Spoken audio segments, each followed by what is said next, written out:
In the world today, people have the right to have a stash. Whether they have a stash in their pocket, or whether they have a stash in a book bag, or whether they have a stash in a backpack, in a briefcase, or in a travel luggage sack.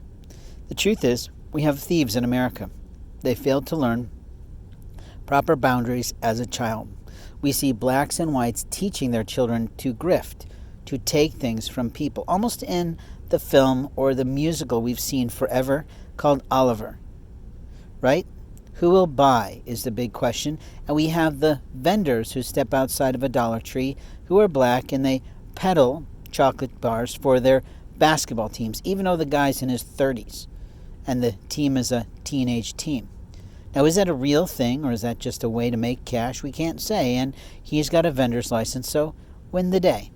But the truth is, when it comes to a man like me, I set up a small space hidden behind some trees on a public place where no one noticed I was there. But the local people a few doors down just were so bothered by something that wasn't their grounds to talk about, speak about, or do anything about within the guidelines of their job description for their company that it's not even funny. But what did they take from me?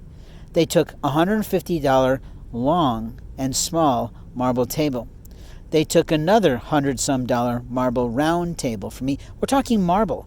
That's a high-value dollar item. They took 80 bags that I had pulled from me. Now, is it my right to have these items? Absolutely. Because I pulled them. I did the work. I did put the energy out. I had the relationship with the woman trying to help me to build this stuff for the Christmas bazaar. They also took 4 or 5 cushions from me. Actually, 4 long cushions that go outdoors that are tan and white. I have 2 of those. And then they took some seat cushions from me.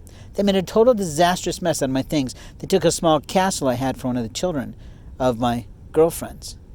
They took other things from me like food and candy bars and about 30 to 50 bags of sugar cookies that were still brand new, still within date, and would go for a Christmas event for children. But did they care about what they took? No. They wanted to capture it. So what did they do? They said, you have a week to do this. And the very next day, they put up heavy tables to block me from getting in. They put up no trespassing signs on the property as if it was private, and it's not. And openly, it was a bunch of Mexicans who did this. A half-breed black and white Mexican. No, I'm sorry, black and Mexican person. Overweight who was greedy.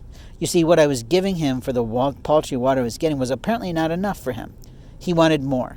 Then he hired himself a long-haired, dread-wearing man who just wanted to piss all over the fucking aspect that I was out there having an okay time living in poverty, not bothering anybody, just needing a place to be out of the way to do my work and do what I need. But someone's still playing in my cell phone.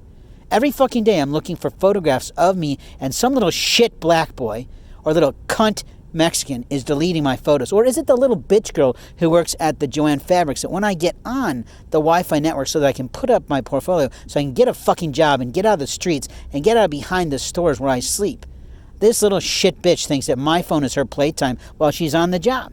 So many companies need to be sued to the ground now for the inappropriate behavior of their employees on the job and off the job. It isn't even funny. Who the fuck is on my phone?